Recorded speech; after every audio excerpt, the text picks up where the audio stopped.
Aunque es cierto que Dios en su providencia puede utilizar cualquier cosa para llevarnos a la conversión y a la santificación, cuando hablamos de los medios de gracia, nos referimos a los medios por los cuales Dios ha escogido comunicarnos su gracia especial, o sea, su gracia salvadora. Y son los medios ordinarios, normales, por los cuales Dios ha escogido comunicarnos esa gracia salvadora. El concepto de la iglesia afecta, lo que vimos hace 8 días, el concepto de la iglesia afecta nuestra perspectiva sobre los medios de gracia.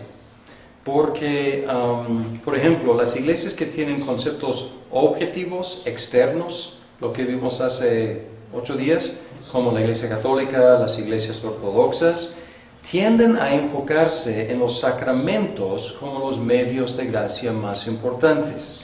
Y en la iglesia, el rol de la iglesia, el papel de la iglesia es el dispensario de los sacramentos, porque los sacramentos son objetivos, son externos, son visibles, palpables, y va de acuerdo con ese concepto de la iglesia, que un concepto externo, un concepto objetivo.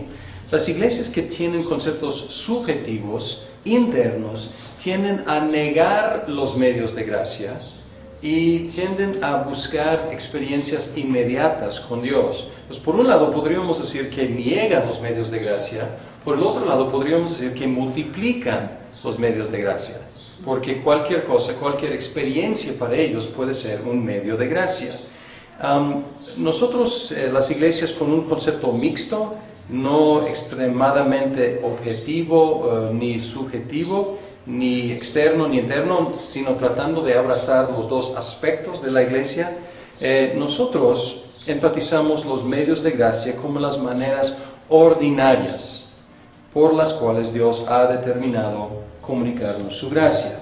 Podemos ver, por ejemplo, en el Catecismo Menor, la pregunta 88, y dice: ¿cuáles son los medios externos y ordinarios por los cuales Cristo nos comunica los beneficios de la redención?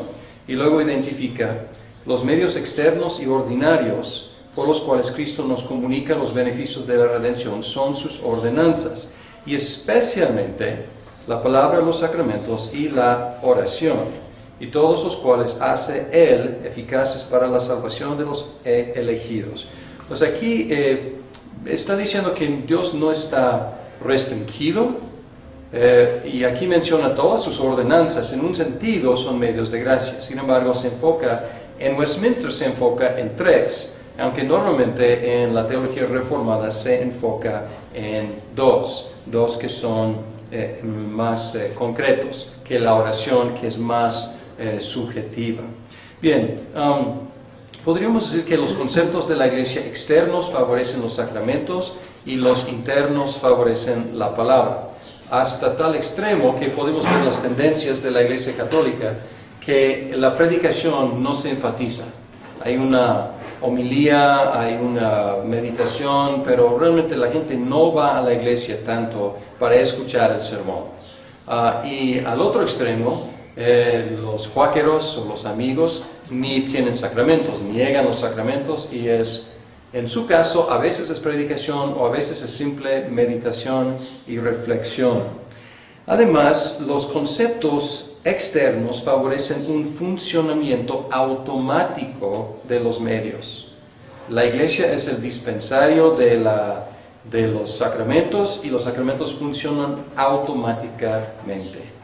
Los conceptos internos favorecen un funcionamiento persuasivo de los medios de gracia, o sea, una operación en nuestras mentes, en nuestros corazones, en lugar de algo automático. Esto será más obvio cuando estudiemos en la próxima sesión los sacramentos de bautismo y de la Cena del Señor, y vamos a contrastar diferentes posturas. Sin embargo, lo que quiero hacer es ligar lo que estamos viendo aquí, las diferentes posturas, con lo que vimos hace 8 días. El concepto de la iglesia va a determinar cómo nos acercamos a esta cuestión de los medios de gracia. La palabra predicada y los sacramentos administrados en la teología reformada son los dos medios de gracia. Westminster agrega la oración, pero normalmente son los dos. Decimos que la palabra es el medio más importante por dos razones, más importante que los sacramentos. Una razón es que es el único medio que puede funcionar solo. Los sacramentos dependen de la palabra de Dios. La palabra de Dios no depende de los sacramentos. Nos podemos decir que tiene una prioridad porque puede funcionar sola la palabra predicada. Y también la palabra predicada es el único instrumento que es medio tanto de la conversión como de la santificación, mientras que los sacramentos son medios de la santificación, no de la conversión. Aunque vamos a ver que en algunas comuniones, como la católica, la luterana, también el bautismo es medio de conversión. Pero para nosotros la Biblia es el único medio que efectúa en manos del Espíritu Santo la conversión, además de la santificación. Ya estudiamos la palabra. Si se acuerdan, ya estudiamos la cuestión de la palabra de Dios en prolegómena. Pero en prolegómena nuestra pregunta fue, ¿qué es la Biblia? Estudiando la Biblia como tratando de entender qué es la Biblia. Hablando de su naturaleza, hablando de su origen, hablando del proceso de escrituración.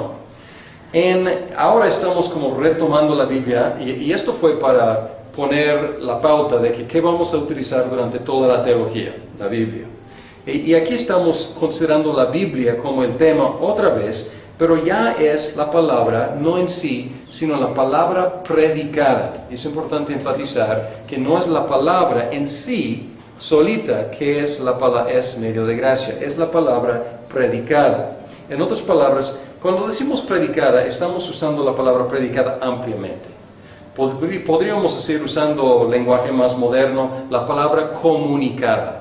Porque en la Biblia hay diferentes maneras de predicar la palabra de Dios. Podemos compartir uno a uno, podemos compartir entre varios, o podemos pararnos en la esquina y predicar, o en una iglesia. O sea, la palabra comunicada es medio de gracia. Y aquí la pregunta ya no es qué es la Biblia. La pregunta es qué hace la Biblia. ¿Cuál es su función? Cómo funciona para nuestra conversión y nuestra santificación. Y esta aclaración nos rescata de dos abusos. Un error es ver la Biblia como una reliquia. Porque si la Biblia en sí es medio de gracia, pues está bien, o sea, puedo ponerla en mi mochila y me comunica gracia. Puedo ponerla abierta en un atril, en la mesa central de la casa y me comunica de alguna forma gracia. Puedo tenerla ahí en el púlpito como adorno y me comunica gracia. O sea, si no aclaráramos de que es la palabra predicada, comunicada, podríamos caer en la idea de la Biblia como una reliquia que por sí, sin ser leída, sin ser predicada, de alguna forma nos comunica gracia. O también, más o menos es lo mismo verla como reliquia, o también verla como algo mágico. Pues un libro mágico, que por sí que tiene poder para no sé qué, para efectuar milagros o para efectuar cambios en nuestra vida, simplemente por estar ahí. Pero no, o sea, estamos enfatizando que la Biblia utilizada, la Biblia leída, la Biblia entendida, la Biblia comunicada es el medio de gracia. Y además debemos aclarar, y nosotros enfatizamos el rol del Espíritu Santo en prolegómena, en la cuestión de inspiración y escrituración. Un proceso súper entendida por el Espíritu Santo. Pero aquí también entra otra vez el Espíritu Santo en la aplicación de la palabra comunicada. Por ejemplo, en Catecismo Menor 89 dice, ¿cómo viene la palabra a ser eficaz para la salvación?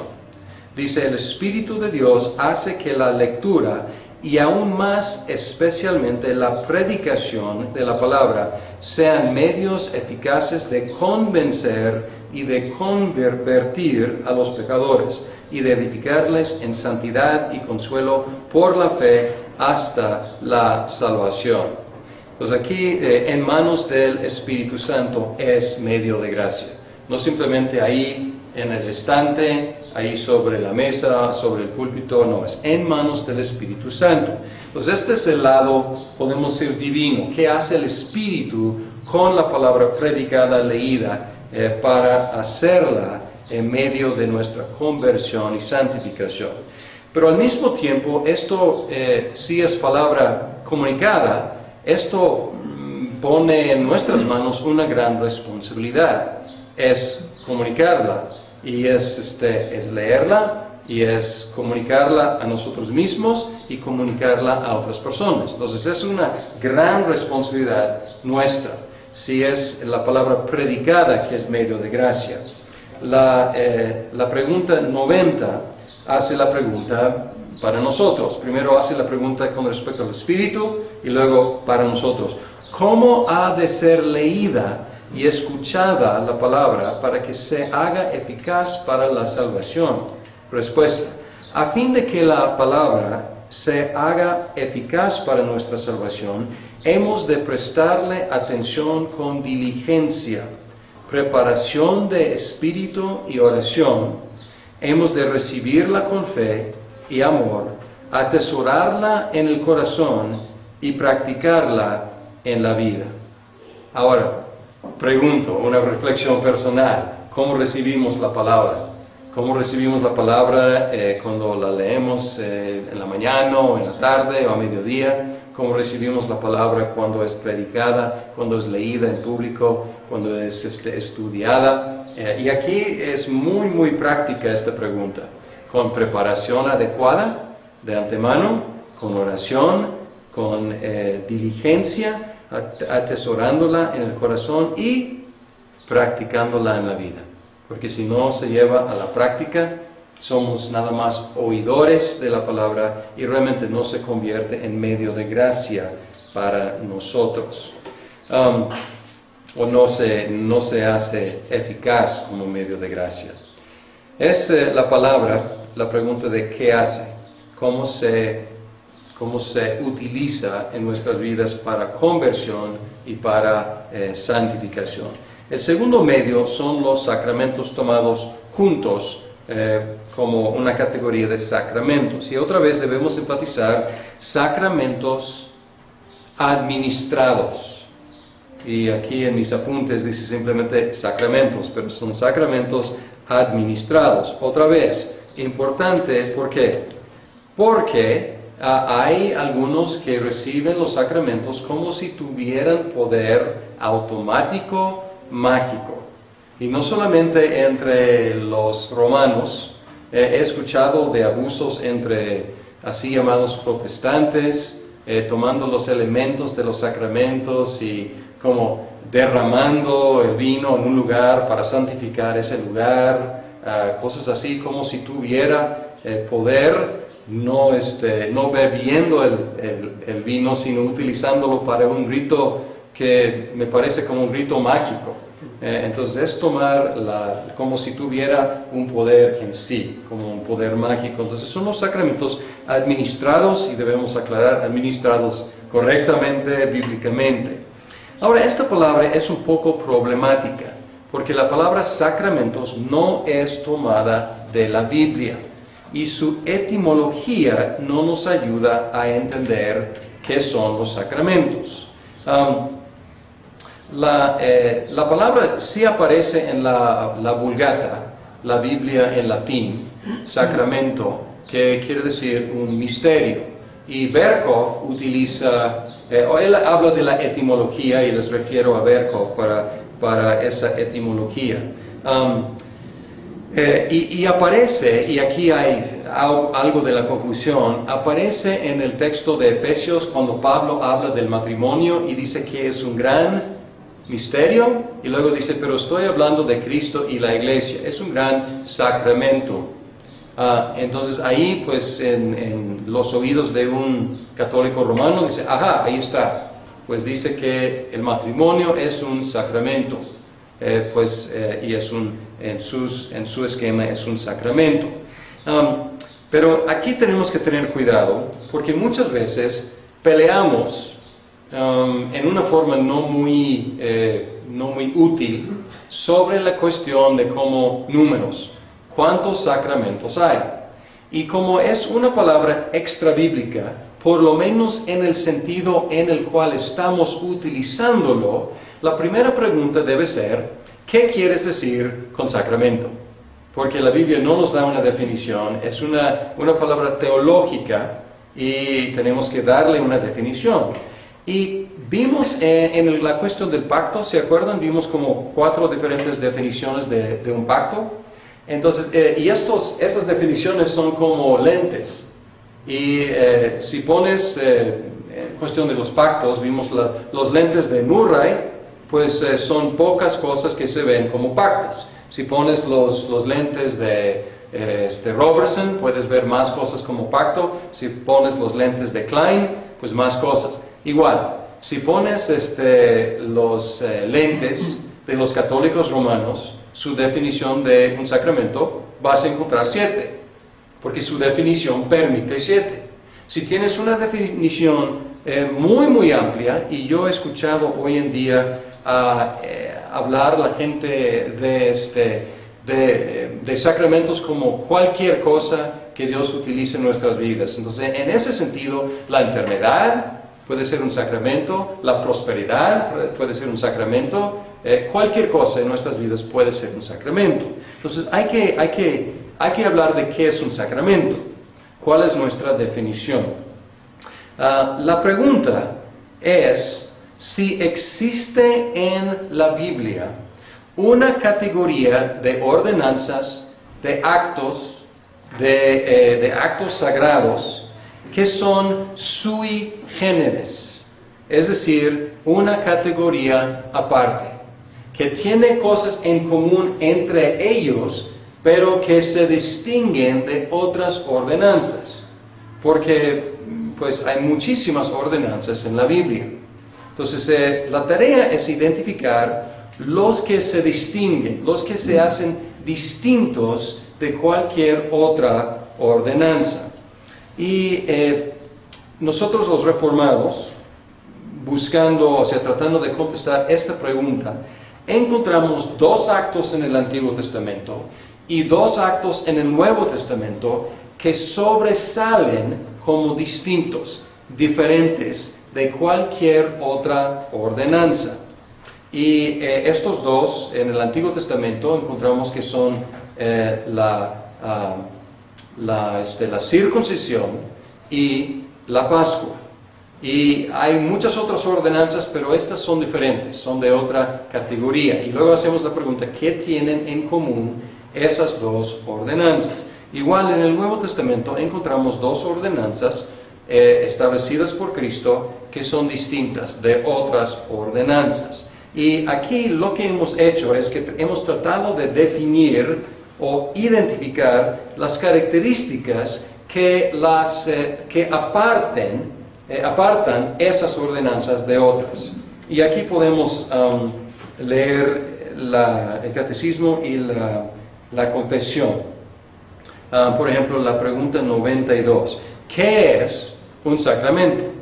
Y aquí pueden escuchar las características que los reformados identificamos. Y dice aquí, un sacramento es una práctica sagrada instituida por Cristo, la cual, por medio de signos sensibles, representa a Cristo y a los beneficios de la nueva alianza o el nuevo pacto, y los confirma y aplica a los creyentes. Y voy a regresar a esta definición, pero déjame leer también del capítulo... Visibles, ¿no? ¿Perdón? Por signos visibles. Signos, es lo que dije. No Ah, yo- terminaste tu... Yo dije signos sensibles, pero sí son visibles, o sea, Ok. sensibles incluye, o sea, visibles, ¿sí? O sea, por los cinco sentidos, ¿no? En este caso son palpables, son visibles, pues por el olfato también podemos apreciar, quizás un poco, podemos escuchar un poquito, pero, o sea, los sentidos están involucrados ahí. Y aquí en el capítulo 27 de la confesión,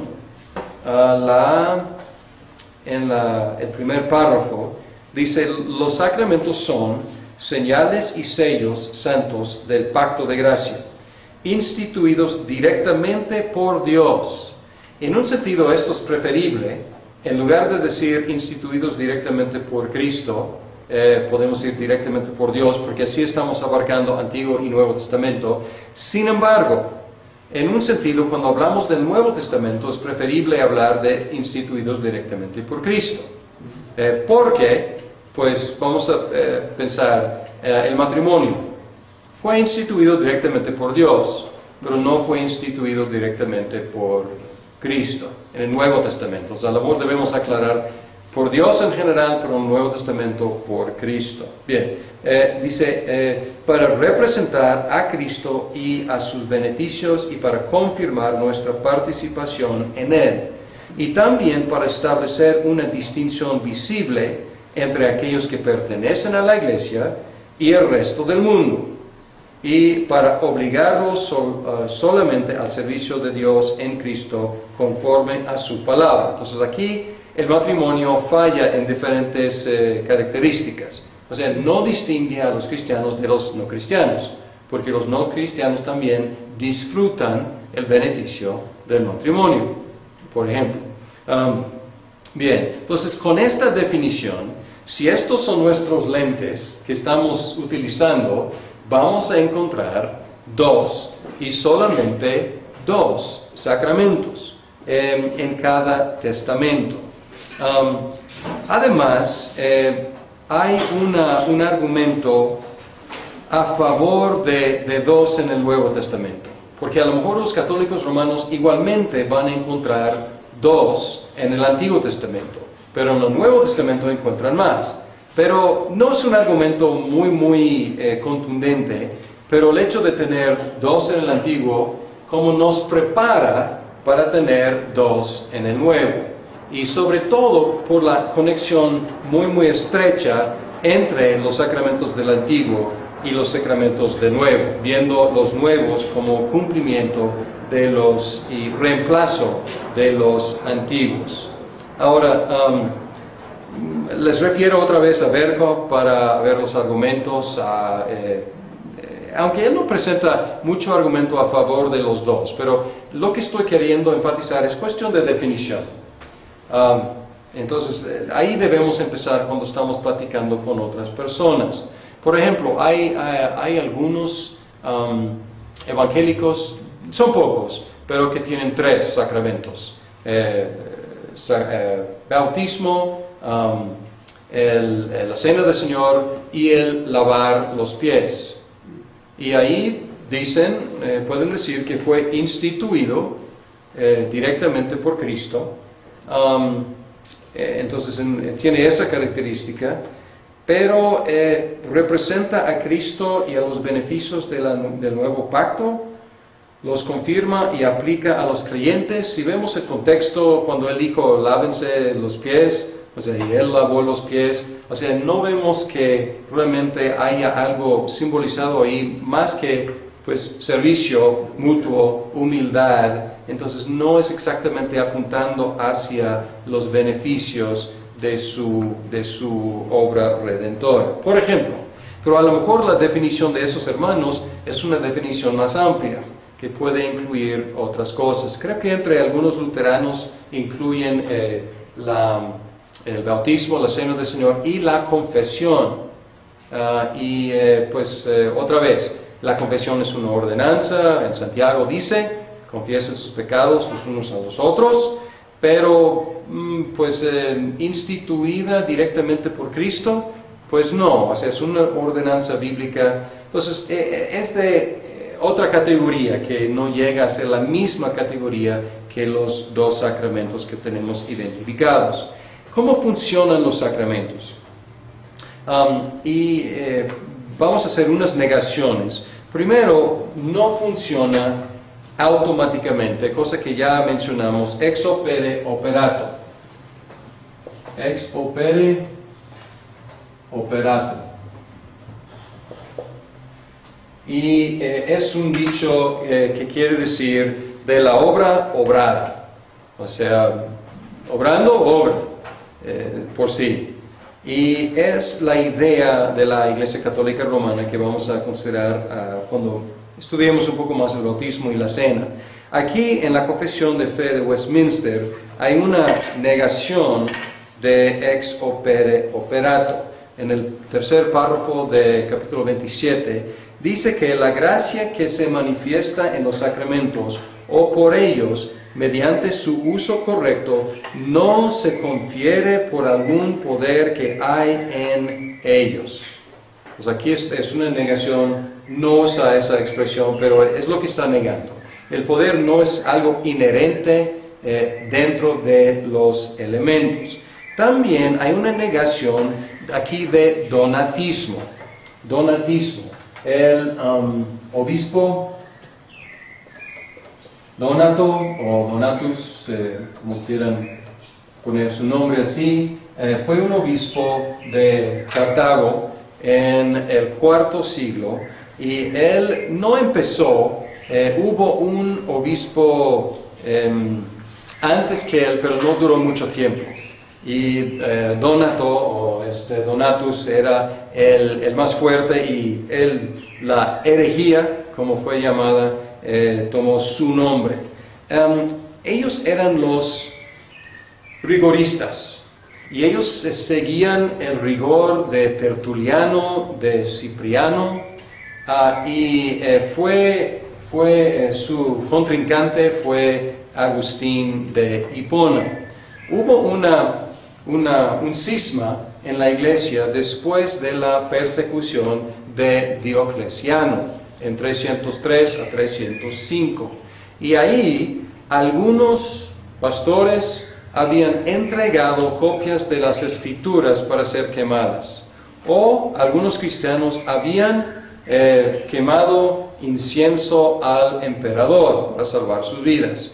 Y para los donatistas estaban perdidos para siempre. O para algunos tenían que rebautizarse, reconvertirse para entrar otra vez en la iglesia cristiana. Para Agustín y para la iglesia romana, si podemos empezar a hablar de la iglesia romana o por lo menos la iglesia occidental, podrían ser readmitidos, pues confesando, recibiendo el perdón de los pecados, podrían ser readmitidos. Pero el donatismo tiene la idea de que la eficacia de los sacramentos depende de la piedad personal del pastor o del ministro o del sacerdote que los administra.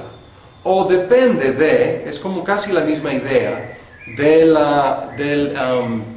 estatus correcto del ministro en cuanto a la iglesia. Entonces, aquí en Westminster dice, no se confiere por algún poder que hay en ellos, ni depende la eficacia de un sacramento de la piedad o intención del que lo administra. Aquí, negación de donatismo. Aunque tenemos que tener algo de cuidado porque Westminster liga los sacramentos y su administración con los oficiales de la iglesia. Pues no está diciendo que cualquiera puede administrar el sacramento. Está protegiendo la administración del sacramento, pero está diciendo que debe ser un oficial debidamente reconocido. Pero por el otro lado, no depende de la buena intención del pastor y no depende de su piedad personal. Porque esto es una idea muy peligrosa, ¿no es cierto? O sea, yo sé como pastor que administro el sacramento, algunas veces mi corazón está más alineado con los propósitos de Dios y las intenciones de Dios que en otras ocasiones. Y qué terrible para mí y para los congregantes que la eficacia dependiera del estado de mi corazón. O sea, es una idea peligrosa, aunque podemos apreciar el afán o la preocupación por la pureza de la iglesia. Ese cisma duró del cuarto siglo hasta el séptimo siglo, cuando llegaron los musulmanes en el norte de África y acabaron tanto con los católicos romanos como con los donatistas. Y así terminó el cisma, pues a punta de lanza, ¿no? A punta de la fila de la espada. Los dos desaparecieron en el norte de África. Bien, ¿de qué depende la eficacia de los sacramentos?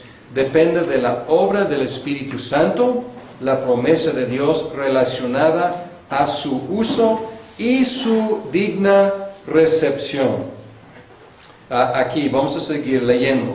Dice, sino de la obra del Espíritu y de la palabra de la institución. Y aquí vemos otra vez que el sacramento depende de la palabra no depende del sacramento, la cual contiene junto con un precepto que autoriza el uso del sacramento una promesa de bendición para los que lo reciben dignamente. Entonces hay algo, podemos percibir otra vez la tensión en un sentido que es inherente en nuestra perspectiva sobre la iglesia. Hay aspectos aquí que son objetivos, ¿no es cierto? ¿De qué depende la eficacia del sacramento? La palabra, que tiene tanto la autorización como la promesa. Es algo objetivo. Pero también depende de la digna recepción, que es algo subjetivo, la digna recepción del sacramento. Aquí también en la pregunta 91 del Catecismo Menor dice, ¿cómo se hacen los sacramentos medios eficaces de salvación? Los sacramentos vienen a ser medios eficaces de salvación, no porque haya alguna virtud en ellos o en aquel que los administra. Otra vez, ¿qué? Niega ex opere operato, niega donatismo. Sino solamente por la bendición de Cristo y la operación de su Espíritu en aquellos que los reciben con fe. Y aquí describe lo que es recibir dignamente, lo resume con recibirlos con fe. Bien, ¿qué es un sacramento? ¿Qué contiene un sacramento? ¿O cuáles son sus partes? Hay tres elementos de un sacramento. El signo, lo significado, y no pongo el significado, porque no estoy hablando de su significado, estoy hablando de, no su significado en el sentido de qué quieren decir, pero más bien lo significado, qué significan, o sea, a qué señalan. O podríamos poner aquí, para a lo mejor hacerlo más claro, la señal, lo señalado. Para no hacer problema con el o lo significado. Y luego también la relación entre los dos elementos anteriores. Los signos o las señales son elementos comunes. Son agua, son pan, son vino. O agua, pan y vino. Lo significado o lo señalado es Cristo y los beneficios de su obra. Ahora, pues obviamente agua, limpieza, perdón, el pan, el cuerpo, el vino, la sangre y los beneficios del cuerpo partido y la sangre derramada, remisión de los pecados. Ahora, lo más, podemos decir, difícil es la cuestión de cómo se relaciona la señal y lo señalado. Y esto es lo que se llama la relación sacramental, o la unión, más bien la unión sacramental. Y lo que está diciendo es que hay una unión entre la señal, cosa común, corriente, y lo señalado o lo significado, que es algo sublime, es algo espiritual. Y la idea aquí es que la relación entre la señal y lo señalado es al recibir la señal, al recibir el signo, por fe, dignamente, estamos recibiendo lo significado, lo señalado. Y esta es la relación. Hay una liga tan estrecha entre la cosa visible, común, corriente, y lo que significa, al cual apunta lo señalado, que al recibir uno, por fe, estamos recibiendo el otro. Y esta es la unión sacramental. Y esta unión sacramental explica por qué a veces en la Biblia habla de la señal como si fuera la realidad. Y déjeme ver dónde es. Es párrafo 2. Hay en cada sacramento una relación espiritual o unión sacramental entre la señal y la cosa señalada, de donde llega a suceder que los hombres y efectos del uno se atribuyen al otro. Por eso, Pedro puede decir cosas como, este bautismo los salva. Y pues los católicos romanos interpretan esto muy literalmente diciendo, el bautismo en sí, por sí, ex opere operato, los salva. Pero nosotros decimos, pues, está utilizando lenguaje apropiado para una relación, una unión sacramental. Está hablando de la señal como si fuera lo señalado. Y esto también nos ayuda a explicar el lenguaje de la cena del Señor. Este es mi cuerpo, esta copa es mi sangre. Bien, esto es en general de los sacramentos. Ahorita vamos a descansar, o al rato vamos a descansar, y luego vamos a regresar y tratar de aplicar algunas de estas ideas al bautismo y la cena del Señor específicamente. Pero para concluir, más que ninguna otra comunión de cristianos, nosotros enfatizamos que Dios regala su gracia soberanamente según su propósito, según su propio consejo, cosa que hemos enfatizado en el decreto. Sin embargo, no debo decir sin embargo, debo decir además, también enfatizamos que ordinariamente la comunica su gracia por medio de la palabra y los sacramentos. Es importante enfatizar eso por dos razones. Una razón es porque a veces si alguien entiende el decreto, aparte de la administración de la gracia, puede llegar a un tipo de quietismo, pasivismo, que es peligroso. Puede decir, Dios ordena, Dios decreta, Dios hace lo que quiere con su gracia, pues no me concierne, no me pertenece hacer nada, es cuestión de Él. Y nosotros debemos enfatizar, además de enfatizar la soberanía de Dios en la administración de su gracia, debemos decir, sí es cierto, sin embargo, hay ciertos medios por los cuales Dios ordinariamente comunica su gracia. Por lo tanto, la implicación es obvia, pero frecuentemente ignorada en la práctica. Si quieres experimentar más de la gracia de Dios, ponte en los canales por los cuales ordinariamente fluye la gracia, la palabra predicada y, en cuanto a los cristianos, los sacramentos administrados.